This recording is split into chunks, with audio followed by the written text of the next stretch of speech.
कैसे हैं आप? उम्मीद करता हूँ अच्छे होंगे। लॉकडाउन के जो आपको टाइम मिला है उसका आप सदुपयोग कर रहे होंगे।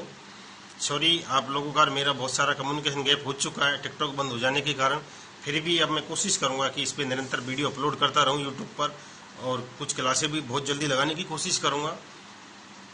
मैंने आपको पूर्व में बताया था कि किसी भी कॉम्पिटिशन एग्जाम को फाइट करने के लिए जो उसकी बेसिक चीज़ों में आती है वो दो चीज़ें। पहला है सिलेबस। जब आपने टारगेट सेट कर लिया है तो सबसे पहले जो एग्जाम आप देने जा रहे हैं उसका सिलेबस आपको कंठस्थ याद होना चाहिए।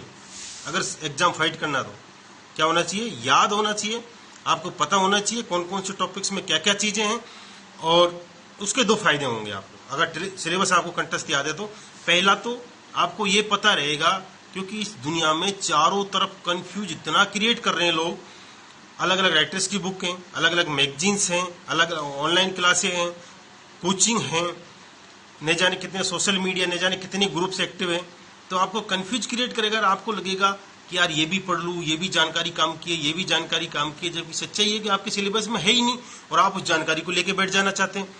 आप अपने आप को विद्वान, मतलब प्रकांड विद्वान, ज्ञाता बनाना चाहते हैं, वो काम की नहीं है। अगर आपको सिलेक्शन लेना है तो सिलेबस को अच्छे से याद करो। सिलेबस को याद करने के बाद में उसके अकॉर्डिंग टॉपिक से जो आपके सिलेबस में आपको पता रहेगा, अगर अखबार भी पढ़ रहे हैं, न्यूज़पेपर भी पढ़ रहे हैं, तो उसमें आपके टॉपिक्स में है कि नहीं है। अगर आपको पता होता, कोई किताब आपने कहीं से भी उठाई, आपके सिलेबस में आपको पता कि आपके सिलेबस की आपकी काम की, तो आप पढ़ो ना। तो एक तो जो फालतू चीजें आप पढ़ते हो उससे बच जाओगे, सिलेबस का ये फायदा है। दूसरी जो चीज आती है वो आती है पुराने पेपरों को आप ज्यादा से ज्यादा जो उनको इकट्ठा करो, सोल्ड पेपर लो और उनका अध्ययन करो। डीप पुराने पेपरों को गहराई से पढ़ो। उसके भी आपको दो फायदे होंगे। पहला फायदा होगा कि आपको ये पता चलेगा कि ऐसे कौन से टॉपिक हैं जहां से बार बार क्वेश्चन पुटअप हो रहा है। आरपीएससी हो चाहे यूपीएससी हो, कोई भी एग्जाम हो, कुछ टॉपिक्स ऐसे पैट होते हैं जो पेपर सेटर वहां से हमेशा क्वेश्चन पुटअप करता है। फॉर एग्जाम्पल, राजस्थान का कोई भी एग्जाम होगा तो राजस्थान के एकीकरण टॉपिक है, उसमें से 101% क्वेश्चन आएगा। 1857 की क्रांति, उसमें से 100% क्वेश्चन आता है। ऐसे बहुत सारे टॉपिक्स हैं। वो आपको कब पता चलेगा? जब आप पिछले पुराने पेपरों का गहन अध्ययन करोगे। उनको आप कम से कम सिलेबस को 2-3 दिन दो, पुराने पेपरों को आप 10 दिन दो कम से कम।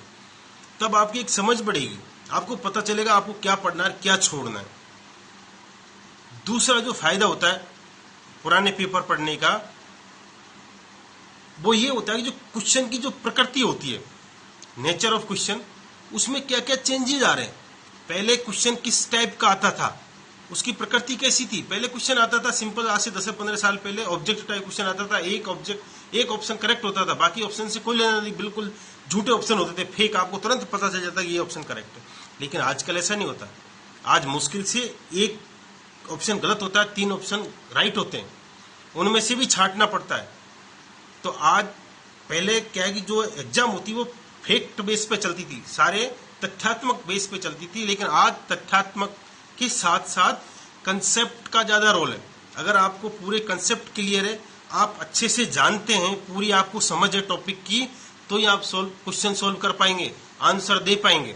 इसीलिए किसी भी एग्जाम में सक्सेस होने का पहला मूल मंत्र है आपको उसका सिलेबस अच्छे से याद होना चाहिए, उसके पुराने पेपरों की गहन अध्ययन करो, उसके बाद आगे की रणनीति अपनाओ, उसके बाद आगे की पढ़ाई करनी है, कैसे आपको सिलेक्शन लेना है, ये सारी चीजें आपको ध्यान रखनी है। जय हिंद, जय भारत।